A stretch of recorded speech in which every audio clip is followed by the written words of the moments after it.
Morning YTPC, Northeast Piper UK here. I've got some Durham mixture in my new Savinelli billiard, but I'm not smoking it yet because this video really is for the gentleman scholar who very kindly did a Hello Mark video which I watched earlier, and through watching his videos I learned that obviously we have a lot of similar interests, and one of them being comics. So I thought I'd say hello back, Gary, and let you know how my passion for comics started, as well as films and books. I'd imagine pretty much like everybody else, me dad's influence is heavy in all three of them.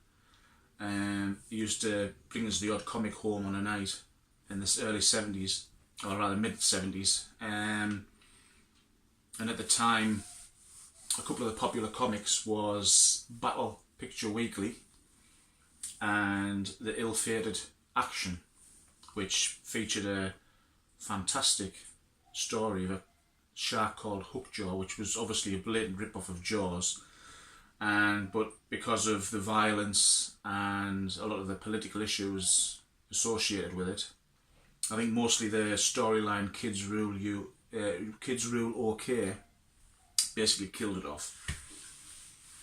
So then the guys who brought those comics out decided to, obviously Star Wars came out, and they decided to launch a title called 2000 AD.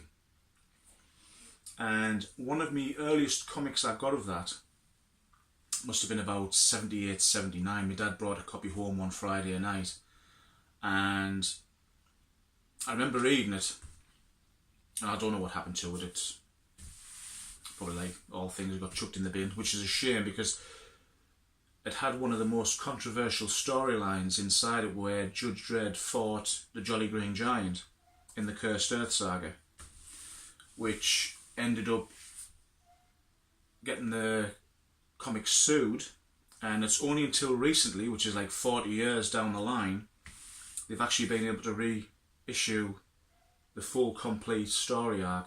But I always used to remember when I was reading them in later years, because I started getting it religiously in 1983, and I was always thinking to myself, I'm sure this character fought the Jolly Green Giant, and I was right. But I collected 2000 AD because my dad used to get it every Saturday morning for us when he used to get his paper, and I collected that until about,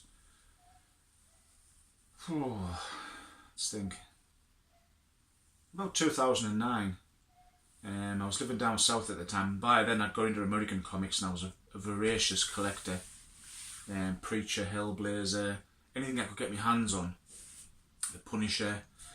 And because I was moving a lot with work and everything, I used to have like 3 huge boxes of comics, and I thought I'm moving again, because I was moving back up to Newcastle, and I ended up giving them away to a guy at work. I gave them to his son,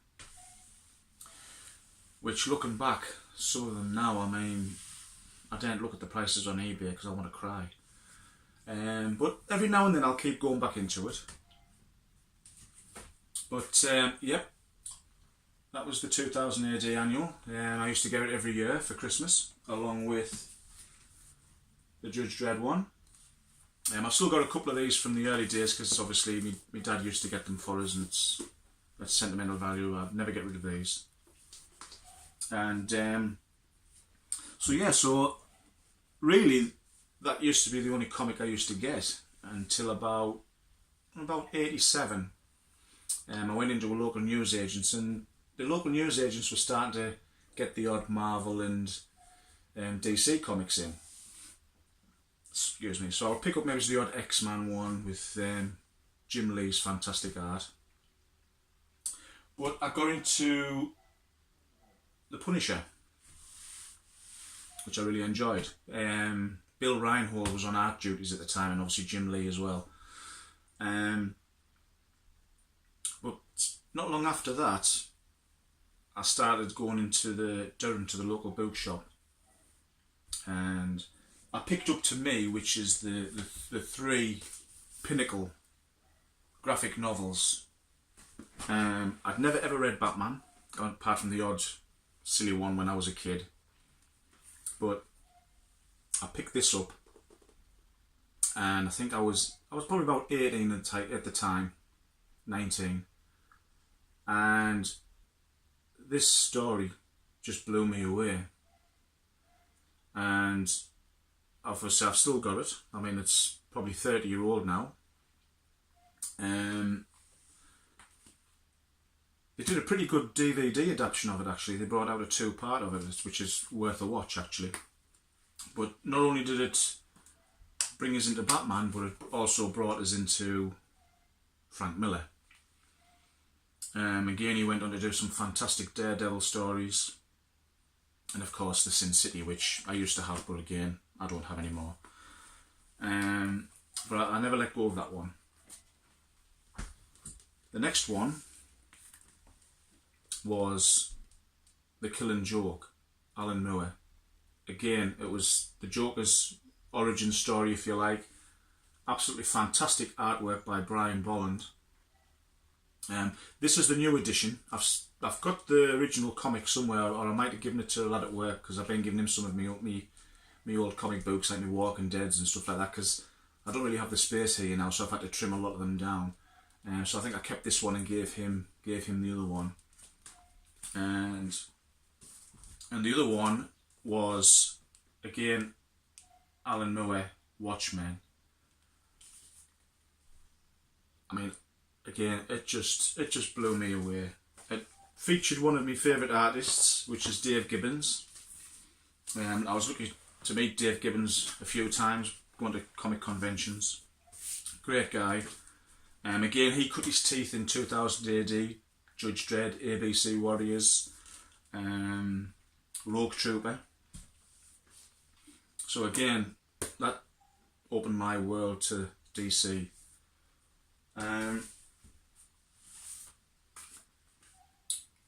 One of the first comics I ever bought from an actual comic book shop, which was Forbidden Planet in Newcastle, was this one here, The Last American. I've still got the comics, but this came out in a collection issue, I think it was late last year, and it's by John Wagner, Alan Grant, who obviously do a lot of the Judge Dredd stuff, again 2000 AD, and Mick McMahon, who was the Judge Dredd artist for me. But luckily this was the late 80s, and obviously this was when he was at the pinnacle of his art. I mean, it was just absolutely outstanding, fantastic artwork.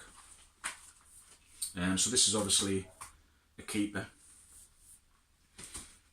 When I was 20 years old, my girlfriend at the time bought us this. Again, she bought us another Punisher one called I think it was The Return to Big Nothing, which I loaned out to somebody and never got back.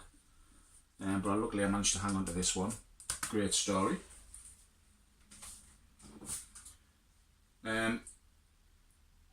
Because again, the Punisher is quite a character where, you know, he blows bad guys away, and it sort of dwindled off. You got a bit, well, you know, I'm getting sort of late 20s now. I don't really want to read stuff where there's, you know, the violence and the language is toned down, you know. But anyway, a comic writer from, again, 2000 AD, called Garth Ennis, reimagined the Punisher, and he brought out a fantastic series. And I mean, the violence and the language was all there, and it brought the character up to basically, he knew that these guys need to be for adults.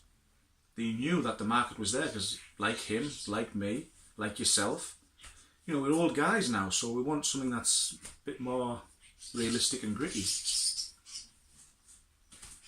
Around the same time I started getting into a lot of the European stuff, and a distributor called Titan brought out some fantastic books from Mobius, and a couple of which is, I've got Mobius 4 which has got a brilliant story in it, called The Long Tomorrow, and it's very, very Blade Runner. A lot of these stories sort of was in the heavy metal magazines, which again I used to collect, and obviously Dan O'Bannon went on to be one of the writers of one of my favourite horror movies called Alien. He also brought out the Blueberry series, which again it's really hard to get in this country. I've tried to get quite a few, and luckily I've got all 4 of this collection, which I managed to get from the States off eBay. So it cost us an absolute arm and a leg. And again, it's such a shame that these don't get brought out in the UK. It's such a, there's fantastic stories and artwork out there, and we don't have, access to them. Speaking of favourite movies, this is my all-time favourite movie, and this is the illustrated story of that, which came out in Heavy Metal magazine, but they managed to bring it out, and again, fantastic artwork by Walt Simonson. I think this came out recently in a deluxe edition, so I'll have to try and see if I can get my hands on that. Again, I've got the novel by Alan Dean Foster, but again, I wasn't impressed with the novel, to be quite honest with you. I didn't think the novel lived up to the movie. Another favourite movie, you'll probably guess this one, is The Thing. Again, Alan Dean Foster did the novelisation, and it's really good. If you can get your hands on it, try and get it. And if you can get your hands on the original story called Who Goes There, again, that's well worth a read. And speaking of The Thing, they brought out an actual sequel, a 2-part sequel, with art by the fantastic John Higgins, who at this time, I think this must be 92, I think this came out. Yeah, 91, sorry. But this was when he was at the pinnacle of his art. I mean, it's visually stunning. Absolutely fantastic. I keep meaning to take these along to a comic convention and get them signed by John, and I'll get them framed up, but I haven't had the chance to go to any in the last few years. Another favourite book is by Brian Talbot, The Adventures of Luther Arkwright. Fantastic artist. I've met him loads of times. He's an absolutely brilliant guy. His recent books has been called Grandville, which is about it's a bit sort of Sherlock Holmes detective type, featuring a character called LeBrock, who's a badger, and it's very sort of Beatrix Potter type thing. It's again, I got his last book signed in November. I went up to Newcastle and met him, and like I say, I used to have I think this one's signed by him. So yeah, that's definitely a good read. And one of my pride and joys is Hellboy. I just happened to go to a comic convention one day, and I saw this long queue, and I was like, well, who's the queue for? And they said, oh, Mike Mignola's here. And I couldn't believe it. And luckily enough, there was somebody there was selling some comic books, so I grabbed, even though I had a copy of this, I grabbed another copy of it, and I got it signed. So I used to have the full series of these and the BPRD books, but again, with moving and everything, I think I must have took about $4 worth of graphic novels down to my local charity shop. Because again, with us moving a lot, and I was going into a smaller place, I was moving into a flat at the time. I just didn't have the space, which is really regrettable now. Again, a lot of my 2000 AD stuff's gone, but luckily recently They brought out the Judge Dredd Mega Collection, which is just finished, 90 books, which is really good because I've been able to sort of relive my childhood, because a lot of the stories are sort of from the time when I was a kid reading them. And they've just, obviously because of the popularity of that, they've brought out the 2000 AD Ultimate Collection. I think it's about 20 books in now at the moment. This one features the Brian Talbot art on the Nemesis story. So I just thought I'd pop this video up and let you know a little bit of me interests in the films and comic books. I'm just south, I'm sort of halfway between Durham and Darlington, where I live at the moment. You mentioned Bolton Colliery. It's about 20 minutes drive from where I live. I used to deliver there for the company I work for. And again, that's sort of like sandwiched between South Shields and Sunderland. And yeah, like you say, I lived in Edinburgh for 3 years. I love Scotland. Scotland's me. If I could go back to Scotland tomorrow, I keep saying to Karen, if I ever got a job up there that could look after us both comfortably financially, I would pack my bags now. I always regretted moving from there, but you live and learn. If I hadn't moved back, I would never have met her. Which is, today's our 3rd wedding anniversary. So, once again, thank you for the video. I was quite touched, and it's nice to obviously know that there's other people out there who've got similar interests. And again, you're only 7 months older than me. I'll get that one in. So we're bound to have the same interests because we're that generation, aren't we? We pretty much grew up watching and reading the same stuff anyway. So thanks a lot. I hope you're safe and well. And I look forward to hearing from you soon. Bye for now.